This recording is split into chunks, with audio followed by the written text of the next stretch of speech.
Report. After Charlie's Angels box office failure, Elizabeth Banks tapped to direct and star in Invisible Woman for Universal. Because you just cannot fail as a white woman in Hollywood. You can't. It doesn't happen.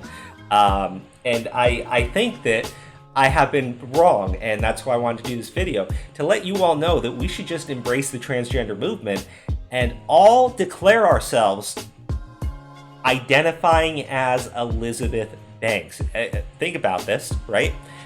We'd be white, wealthy, we'd be working in Hollywood, and if we fail, then we can only fail upwards into further success. It's incredible, right? Let's go.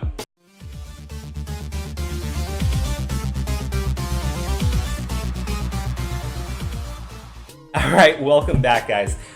Yes, this is, I mean, at a certain point you go like, oh, this is surprising, this is shocking. I mean, it's not surprising and it's not shocking at all. This just continues to happen again and again and again.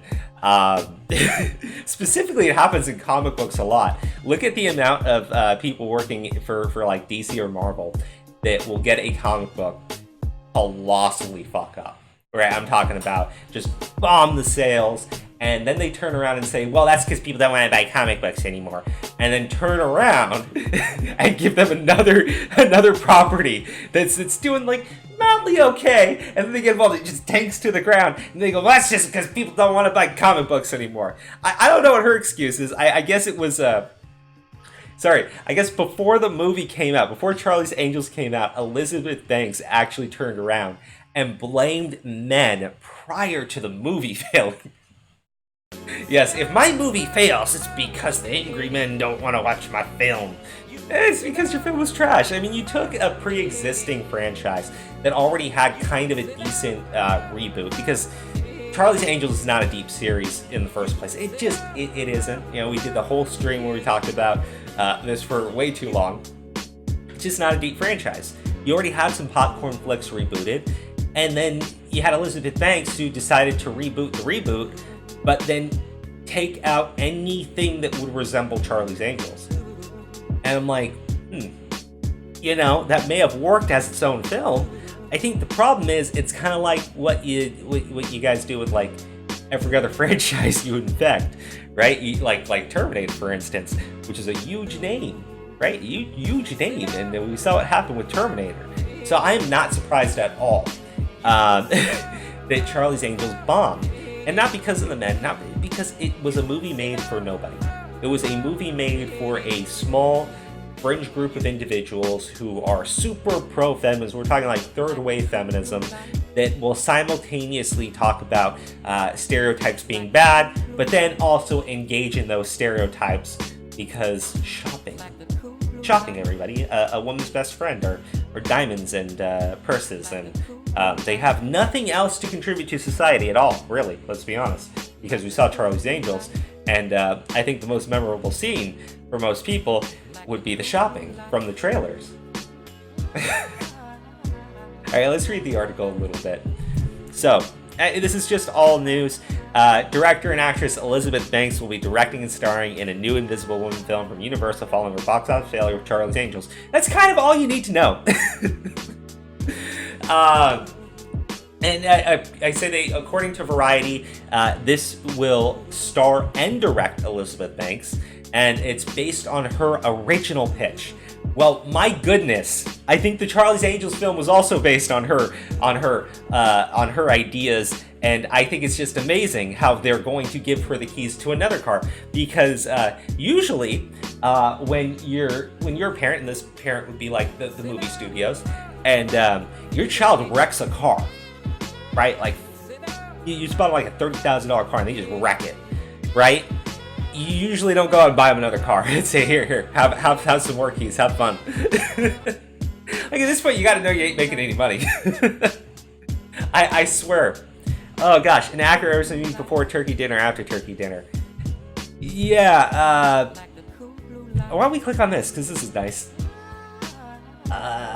So before turkey dinner, she has resting bitch face. Lovely. I'm gonna take that off the screen. You guys only want to look at my face. Banks will team up with the girl on the train Was that a movie anybody saw? I don't know. I'm not trying to be rude. I can't actually remember anything about a movie called The Girl on the Train. But the scriptwriter is Aaron Cressida Wilson, who also produced alongside Max Hendelman. So far, plot details are unknown, but Kroll reports that his sources tell him Dank's pitch is very different from the Invisible Man film coming out in February that stars Elizabeth Moss, and there's no crossover potential on either film, because that's a good idea, right? Like, Universal screwed up with their whole Dark Universe, trying to copy... Well, I think they were actually trying to copy the DCEU, in which case they actually succeeded, because the DCEU was also a failure. But I think that now they're going on the other direction. They were like, well, we don't want any crossover potential between any of the films. I mean, I think that's also a mistake, because Invisible Man, Invisible Woman, I'm going to guess roughly their powers are not the same. But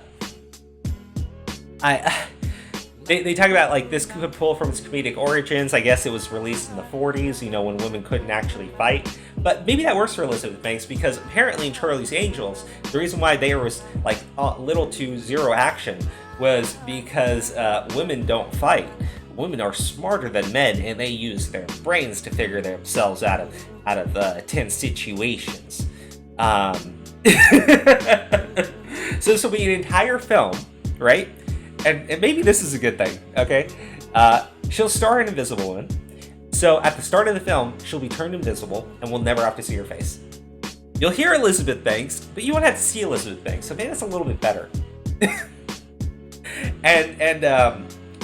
And the way that she will resolve the problem is, so I guess in the original film, I'll let you guys read the article. I'll put it in the description. But I guess in the original film, she used it to get payback on her mean bosses, and she also was trying to stop some mobsters from stealing the machine. So my guess is she will beat the crap out of her boss somehow, not physically, but with constant nagging.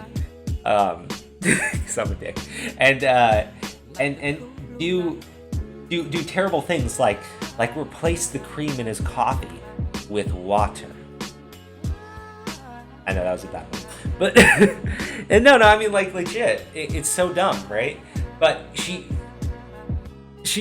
actually could just pull another Charlie's Angels with this one, because think about it. She's going to be working at a company, she won't be respected, and she's going to show off her misogynist boss and all her coworkers who don't respect her. And then the way she's going to deal with the mobsters isn't by being invisible, walking up behind them and just knocking them out. Or just like holding something in the air and throwing it at them and freaking them out and scaring them. She's just going to sneak up behind them and whispering sneaky feminist ideology. And of course, that will remove the toxic masculinity from within our blackened hearts long enough for the police to show up. And of course, police brutality, they will kill them. Turns out that these mobsters were actually of African and Latino descent.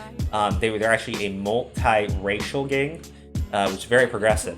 And the Invisible Woman will then team up with the gang leader to take out the corrupt police. I mean, it's perfect.